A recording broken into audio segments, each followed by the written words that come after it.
So we're here with Lone Scherfig, who directed the movie An Education, and yesterday was the first screening of it outside of an English-speaking country, if I understood it correctly.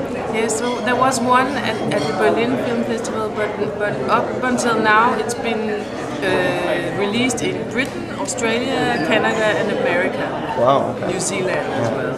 So, and it is a really British film, so I'm curious to see how it's going to work in a different nationality environment. Yeah.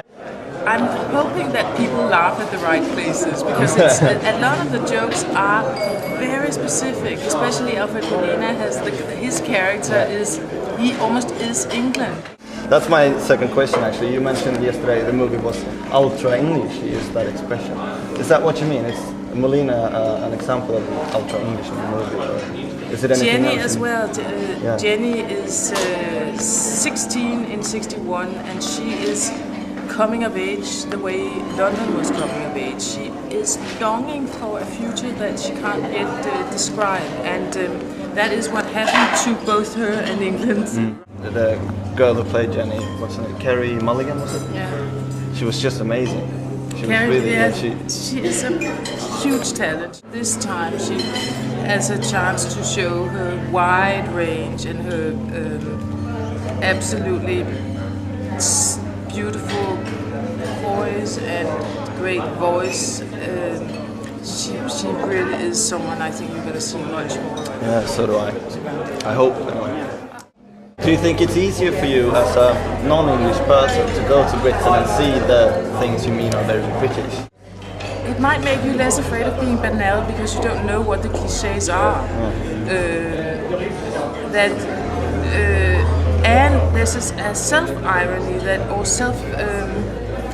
or a modesty that you may have as a Brit that I don't need to have, because I'm not describing anything that's personal. I can just warm up to the characters and to the themes with a way where probably if you were more part of it, it would be less simple in a way. One thing that really makes me feel at home in England is the humor. Yeah. That people are just much more ready to crack jokes than in many other places I've been. This ability to cope. Our rain scenes is another example. No companion. You get wet because you have to, and people would. We had to put our actress in cold water for half a day, a really cold outdoor shower, because she's standing in the rain, and it's crucial for the story that she is. No complaints at all. You mentioned you wanted to work in England again. Do you have any plans to do so, or is it just a wish, or is it? I have a couple of new projects, and two of those do actually take place in England. So hopefully I'll come back and shoot there soon. I think people in the Nordics might recognize you most for what's it called, an Italian for beginners. Is that the English title? Yeah. Yeah, and now this in England, and you're getting a lot of critical acclaim, and there was a success at Sundance, wasn't it? Did you get the People's Choice Award? Yes. Congratulations, that's huge. So do you think, working in Europe still, or do you want to go to Hollywood, or do you want to go somewhere else? I'm happy to live in Denmark and to work in England. What is your favorite spots, favorite things in Britain? Or in London, or where you've been most? In Twickenham maybe? I don't know, it surprises me over and over again how many small wonderful local pockets of good atmosphere you can find all over the place. Libraries, cafes, parks. It's just actually, if you go to England, to make sure you have time to do that, the things that just come to you, because they do.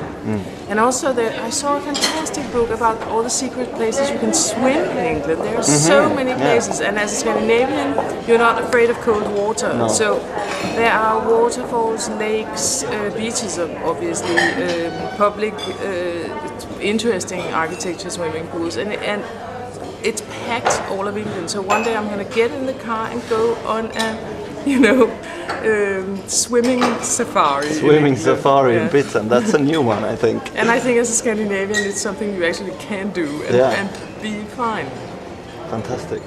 Last question, and do you have any advice for any young Nordic directors who want to become the next Lone Scherfig or no, conquer Britain? Steer clear of that. Thank you very much, Sean. It's been a pleasure meeting you. And good luck. Thank you. Thanks a lot. Nice meeting you.